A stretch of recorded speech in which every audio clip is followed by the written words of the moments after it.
तो चलिए कहानी कुछ शुरू करते हैं। स्वागत है आप सभी बच्चों का आज की इस क्लास के अंदर। तो हम लोग यहाँ पर करने वाले हैं एमसीक्यूज की ये सीरीज बिल्कुल शुरू हो चुकी है। एंड स्टार्ट करते हैं यहाँ से। हम लोग अपने पहले सवाल से कोशिश करेंगे कि इस सीरीज के अंदर ज्यादा से ज्यादा क्वेश्चंस को ऐड कर पाए। चलिए, तो खैर आपके पास में एक लिस्ट गिवन है और लिस्ट के अंदर आपने एक नेस्टेड लिस्ट गिवन, मतलब एक नेस्टेड लिस्ट है जो आपने दे रखी है और एक और लिस्ट है जो आपने दे रखी है। मतलब कहने का मतलब है कि ये जो सामने आपको दिखाई दे रहा है ये कुछ इस तरीके से है कि अगर आपको समझ में आ पा रहा है ऐसा कुछ, देखिए जैसे फॉर एग्जाम्पल ये एक लिस्ट है, ठीक है, और ऐसा करके मैंने कुछ बनाया है, ठीक है। तो ये आपको अगर समझ में आ रही है ना, जैसे x इज इक्वल टू, तो बिल्कुल आपको ये भी समझ में आ जाएगा। पहले अपने इसको एक बार थोड़ा सा देख लेते हैं। जैसे मैंने अगर आपको कहा कि x का 2 बताइए कहाँ पर है, तो आप कहोगे ये 0 है, ये 1 है, ये 2 है। तो मतलब आप इसकी बात कर रहे होंगे, किसकी? 3, 4 और 9 की बात कर रहे होंगे, ठीक है। फिर मैंने अगर आपसे कहा कि x का 2 और उसका -1 बताइए कहाँ पर है, तो x का 2 आपने निकाल करके ले आए, उसका -1 क्या है, यानी कि मैं 9 की बात कर रही हूँ, ठीक है। आपको नेस्टेड लिस्ट का अगर फंडा समझ में आता है तो ये भी चीज आपको समझ में आ जाएगी। पहले मैं इसको नहीं, पहले मैं इसको आपको समझा रही हूँ बेसिक। फिर मैंने आपसे कहा कि x का -2 बताइए कहाँ पर है, तो आप फटाफट से आए और आपने कहा ये रहा -2। अब मैंने उसका 0 अगर आपसे पूछा तो आप फटाफट बोलोगे कि मैं 4 की बात कर रही हूँ, क्योंकि आपको ये चीज मालूम होगी, मैंने एनसीईआरटी सीरीज और वैसे भी लिस्ट में पढ़ा रखा है कि लिस्ट, ट्यूपल और स्ट्रिंग ये तीनों के तीनों शिकार हैं इंडेक्सिंग के, ठीक है। और इंडेक्सिंग दोनों तरीके से होती है, नेगेटिव भी पॉजिटिव भी। पॉजिटिव इंडेक्सिंग इंडेक्सिंग है जो वो आप लेफ्ट से स्टार्ट करते हो, नेगेटिव इंडेक्सिंग आप पीछे से राइट से स्टार्ट करते हो। ये किस्सा अगर आपको क्लियर है ना, तो इस किस्से में आपको दिक्कत नहीं आएगी, क्योंकि इस किस्से में मैंने बस अलग तरीके से लिस्ट को क्रिएट करने की कोशिश की है, ठीक है। अब देखिए, अब अगर आप इसको नॉर्मल एक देखते हो, मतलब एक नॉर्मल अगर मैंने तुम्हारे सामने आई इन रेंज लगा दिया और उसमें 5 डाल दिया, तो इट मीन्स मैं बात कर रही हूँ 0, 1, 2, 3, 4 की। ये बात क्लियर है। अब मैंने कुछ नहीं किया, मैंने ये जो आइडेंटिफायर है ना, इसको यहाँ लगा दिया और इसकी एक लिस्ट क्रिएट कर दी, जो कि मैं यहाँ पर बिल्कुल क्रिएट कर रही होंगी या करूंगी। जैसे कि फॉर एग्जाम्पल मैंने दे दिया यहाँ पर, जैसे L से एक लिस्ट दे दिया, तो मैंने कहा 4i इन रेंज और मैंने दे दिया 3 से लेकर के 9 तक। अब ये जो आइडेंटिफायर मैंने डिक्लेयर किया हुआ है, इसको मैंने यहाँ ले लिया। अब जब मैं इसको प्रिंट करूंगी तो आपको चीज क्लियर होगी कि मेरे पास में ये लिस्ट बन करके आ रही है। अब जरूरी नहीं यहाँ आई लेना है, आप यहाँ पर जैसे मैंने ओपी ले लिया और मैं यहाँ पर ओपी दे रही हूँ, ठीक है। तो इट्स जस्ट एन आइडेंटिफायर, इससे कोई फर्क नहीं पड़ता, ठीक है। तो ये आपने ऐसे लिस्ट क्रिएट कर दी। लेट सपोज कि मैं यहाँ पर 5 ही ले लूँ, तो ये 0 से लेके 4 तक चलेगा। तो लूप अगर आपको आता है तो ये चीज हो रही है। अब कुछ नहीं, इसको मैंने एक और लिस्ट के अंदर ले लिया, ठीक है। ये 2 लिस्ट ले ली मैंने, मतलब एक list inside another list which is nested list. तो ये इस तरीके से हो गया। अब मैंने अगर इसी चीज को कॉपी कर दिया एंड कॉमा लगा करके पेस्ट कर दिया, तो मेरे ख्याल से आपको समझने में कोई दिक्कत नहीं आई होगी कि ये कैसे हुआ, है ना, ठीक है। तो अब मैं अगर आपसे पूछूं कि लिस्ट का 0 नंबर कहाँ पर है, तो आप फटाफट से बोलोगे कि भाई लिस्ट का 0 नंबर तो इसकी बात हो रही है। इसको रन करते हैं, जी हाँ, इसकी बात करें। अब मैंने अगर आपसे पूछा कि उसका -1 कहाँ है, तो आप फटाफट से -1 यानी कि आप पीछे जाओगे और 4 से शुरू करोगे और 4 आप मुझे आंसर दे दोगे। अब वैसे मैंने पूछा कि उसका 0 कहाँ पर है, तो बिल्कुल आप उसके 0 में जाओगे तो 0 में 0 पड़ा है, ठीक है। बस अगर आपको ये कंसेप्ट क्लियर है तो फिर वो भी क्लियर है।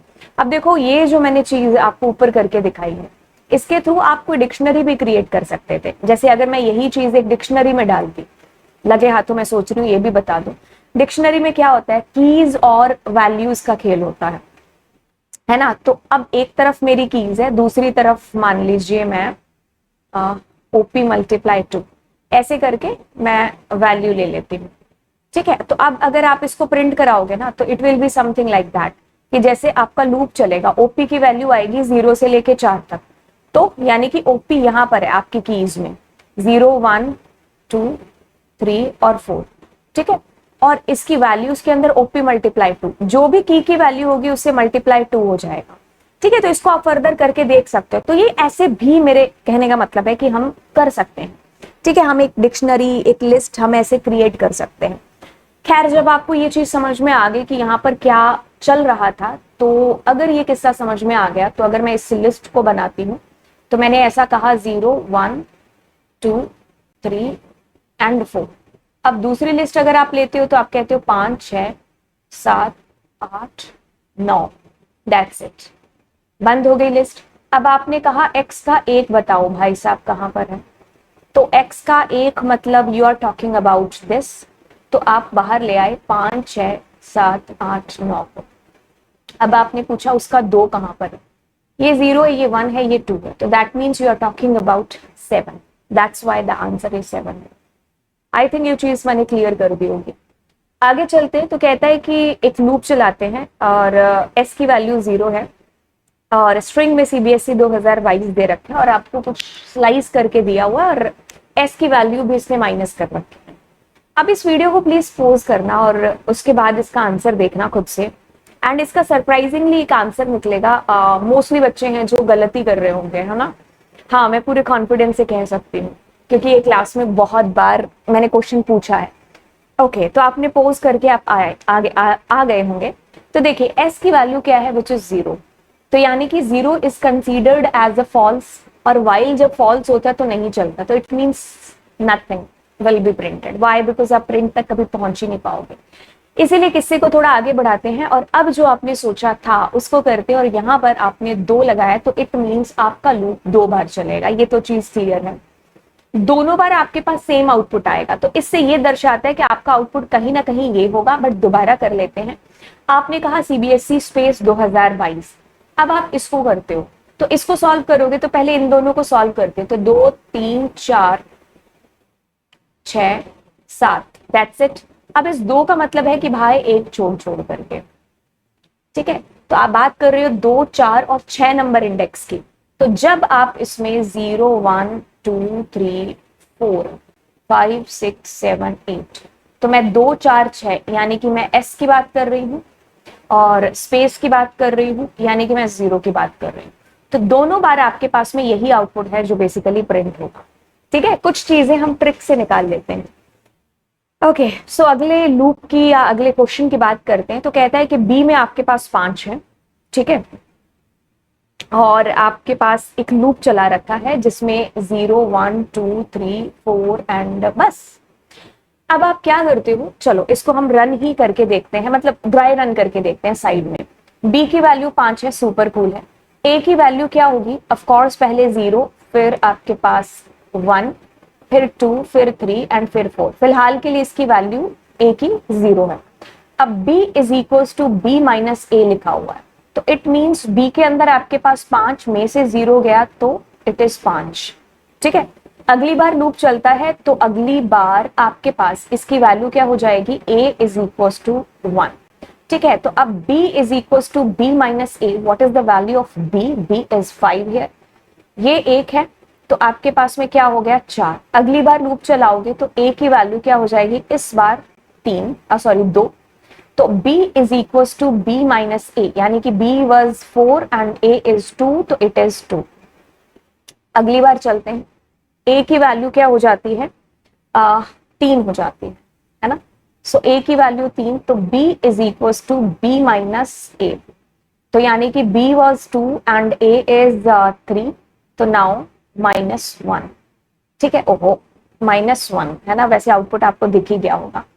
अब आगे चलते हैं एंड अब देखिए आपके पास में आएगा, क्योंकि जब इधर होता है ना तो ये एकदम हाथ से ऐसे क्लिक हो जाता है।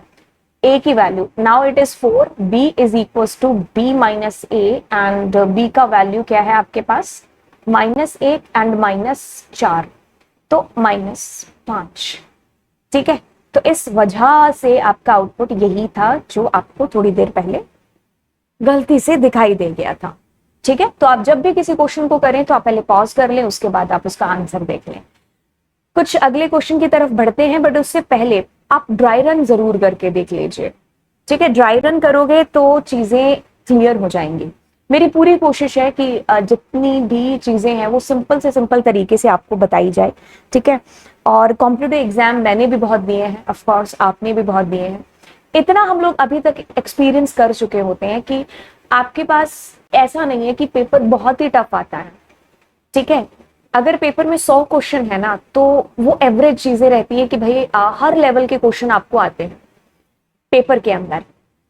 सो आपको टफ क्वेश्चन भी पूछे जाएंगे एंड आसान क्वेश्चन भी आपको पूछे जाएंगे। अब जो टफ क्वेश्चन है ना, वो आप तभी कर पाओगे जब आपका बेसिक क्लियर है ना। अगर मुझे मंजिलें बनानी है तो मेरी नींव स्ट्रांग है जो होनी चाहिए। नींव स्ट्रांग नहीं है तो फिर मैं कोशिश भी नहीं करूंगी ऊपर मंजिल खड़ी करने की। वही चीज यहाँ पर है। अब जितना हो सके उतना बेसिक से लेकर के चलो सारी चीजों को। 11th और 12th का आपको इतने अच्छे तरीके से आना चाहिए कि आप ऊपर की चीजें कर लो। ये आपको भी पता है कि अगर आपने फर्स्ट ईयर के अंदर अगर आपका पहला जो लैंग्वेज आपने पढ़ा था, जैसे मैंने सबसे पहले सी पढ़ी थी, सी बहुत अच्छी थी, इस वजह से C++ बहुत अच्छे से समझ में आई, इस वजह से जावा बहुत अच्छे से समझ में आई, है ना। क्योंकि आपका अगर बेस क्लियर हो जाता है ना, तो बाकी चीजें मुश्किल नहीं लगती हैं, ठीक है। तो जरूरी नहीं कि आपको बहुत बड़े बड़े प्रोग्राम्स हैं या बड़ी बड़ी ऐसी चीजें, नहीं, सारा पेपर उलाने वाला नहीं आएगा, आपको इजी क्वेश्चंस भी हैं जो आएंगे। ओके, अब आगे चलते हैं। मतलब मैं ये कोशिश कर रही हूँ कि आपका कॉन्फिडेंस है जो बना रहे, ठीक है। ओके, अब आप इसको पॉज करेंगे और इसका आंसर देखेंगे। माई लिस्ट 1, तो आपके पास में एक लिस्ट है, आपने इसको एक्सटेंड किया। मैं आपको कुछ चीजें बताती हूँ, रिवाइज करा देती हूँ। 3 चीजें हैं, एक तो है एक्सटेंड, और एक है अपेंड जो कि सबसे ज्यादा यूज आता है, और तीसरा है आपके पास में इंसर्ट, ठीक है। अब सबसे ज्यादा यूज आता है अपेंड, क्योंकि ये यूज होता है जब आपको सिर्फ एक वैल्यू और वो भी एट द एंड ऐड करनी है। अब आपको अगर एक या एक से ज्यादा मल्टीपल वैल्यूज आपको ऐड करनी है तो आप एक्सटेंड का यूज करते हैं। और अगर आपको एक वैल्यू आपकी मनचाही पोजीशन पर इंसर्ट करनी है तो आप इंसर्ट का यूज करेंगे, ठीक है। आपके पास में एक लिस्ट गिवन है, एक्सटेंड कर दिया। अब कुछ नहीं, इससे क्या किया है, हाँ, यहाँ पर कुछ गड़बड़ लग रही है। गड़बड़ मुझे इस तरीके से देख करके आई कि देखो इसने 2 दिया हुआ है, हम किसी चीज को एक्सटेंड करेंगे बट उसकी वैल्यू तो आपको पता होनी चाहिए ना। बिना ऑप्शन पढ़े मेरे दिमाग में एक ही चीज आ रही है कि माई लिस्ट 2 में क्या है जिसको मैं एक्सटेंड करूं, तो डेफिनेटली इसके अंदर आपको एरर ही आएगा, और माई टू लिस्ट डिफाइंड एरर, ये आपको एरर डेफिनेटली यहाँ पर शो है जो होने वाली है। माई लिस्ट 2 के अंदर कुछ तो होना चाहिए, है ना। खैर, आपको एक्सटेंड अपेंड इंसर्ट का मतलब भी है जो पता चल गया। खैर, आगे चलते हैं। अब आपको पूछा गया है कि इंपोर्ट पिकल कर दिया। आपको बाइनरी जो फाइल है ना, वो मैंने पढ़ा रखी है चैनल के ऊपर। क्लास 12 का, 11th का, आईपी का, सीएस का सारा सिलेबस हो चुका है, एनसीईआरटी भी चल रही है। आप जो है पूरा सिलेबस कर लीजिए। केवीएस की जो लिस्ट है, आप देखो केवीएस का पेपर दिया होगा ना, सिलेबस देखा होगा ना, तो आपने उसका सिलेबस देखा है और ईएमआरएस का सिलेबस देखा है। मेरे ख्याल से इतना सा इंच भी चेंज नहीं है दोनों के सिलेबस के अंदर, बोथ आर सेम, दोनों के दोनों सिलेबस बिल्कुल सेम है। तो अब मैं केवीएस की प्लेलिस्ट में जाऊं, उसके थंबनेल चेंज करके उसके वहां पर लिखूं कि ये ईएमआरएस है, नहीं, मैं ईएमआरएस की अलग डाल रही हूं। लेकिन अगर आपने थोड़ा सा भी पढ़ा है तो आपको पता है, तो आप केवीएस वाली भी है जो प्लेलिस्ट, उसको भी वॉच करना स्टार्ट करिए, ठीक है। ओके, सो अब आपके पास में x is equal to something something दे रखा है। अब WB यानी कि आपकी बाइनरी फाइल है, ठीक है। डैट एक्सटेंशन होता है बाइनरी का। अब पिकल डॉट डैश, और अब मैं आपको चीज बता दूं, पिकल मॉड्यूल है, इसके अंदर 2 फंक्शन यूज होंगे, पहला तो डम और दूसरा लोड, ठीक है। आपको पता है ना फाइल में राइट कैसे करते हैं, आपको पता है ना कि फाइल में रीड कैसे करते हैं, या ये 2 शख्स होते हैं, रीड और राइट। राइट करने के लिए डम फंक्शन यूज होगा, रीड करने के लिए लोड फंक्शन यूज होगा। डम के अंदर 2 पैरामीटर यूज होंगे और लोड के अंदर सिर्फ 1 पैरामीटर यूज होगा, ठीक है। डी फॉर डम, डी फॉर 2 पैरामीटर, ठीक है। अब यहां पर ऑब्वियसली डंप होगा क्योंकि आपने डब्ल्यू मोड में फाइल ओपन कर रखी है और इसमें ना चाहते डंप यूज होगा, ठीक है। सो अब एक्स का मतलब है कि क्या और एफ का मतलब है कि कहां पर, ठीक है। तो इसमें आएगा व्हाट और वेयर। कि आपको क्या कहां पर इंसर्ट करना है। तो ये जो लिस्ट है ना 1 3 5 7, ये आपकी w.dat फाइल में डंप हो रही है, इसका ये सीधा सा मतलब है। अब आप एक फंक्शन रन कर रहे हो जिसका नाम है टेस्टिफाई, आपने कॉल किया फंक्शन को, ठीक है। ए के अंदर आपने भेजी वैल्यू, बी के अंदर आपने भेजी वैल्यू, ए के अंदर भाई साहब 22 गया, बी के अंदर 55 गया, ठीक है, ये दोनों चले गए। अब आप क्या करते हो, ए माइनस बी करते हो, एक सेकेंड। अब आप a माइनस बी करते हो, what is the value of a? a is 22 और इसकी वैल्यू 55, तो अपने को की आ गया 33 का माइनस आ गया, क्योंकि 22 में से ये जाएगा ना, बस ये रिटर्न हो गया और आपने यहां पर रिटर्न कर दिया, तो -33 है। और फिर आप प्लस करते हो, प्लस माइनस माइनस, तो आपके पास माइनस का 3 है जो आ जाएगा। बस कुछ नहीं, थोड़ी सी मैथ्स पूछ रहा है अपने से घुमा करके, ठीक है। तो हमारा आंसर विल बी -3। ओके, अब कहते हैं कि what will be the output of the following code. मैंने फंक्शंस बिल्कुल अच्छे तरीके से पढ़ा रखा है, प्लीज वॉच करिए उस लेक्चर को। What will be the output of the following code. Okay, so आपके पास में क्या आ रहा है, यहां पर देखिए प्रिंट में आप 2 बार फंक्शन कॉल कर रहे हो। एक बार आपने यहां किया है कॉल, तो आप क्या कर रहे हो, ए फंक्शन को कॉल करके आपने 25 को भेजा। तो देखिए जब आपका पहला ही बार जब फंक्शन कॉल होगा तो बी में आपके पास 25 है और सी में आपके पास 21 है। ये बात क्लियर है, बिल्कुल क्लियर है, क्योंकि ये है डिफॉल्ट, ये भी डिफॉल्ट गिवन है, बट यहां पर आप वैल्यू सेंड कर रहे हो तो वो रिप्लेस हो जाएगी सेंडिंग वैल्यूज के थ्रू। ये चीज हमें पहले से पता है। So b is equals to b plus 13 देखिए, और c is equals to c minus 13 देखिए लिखा हुआ है।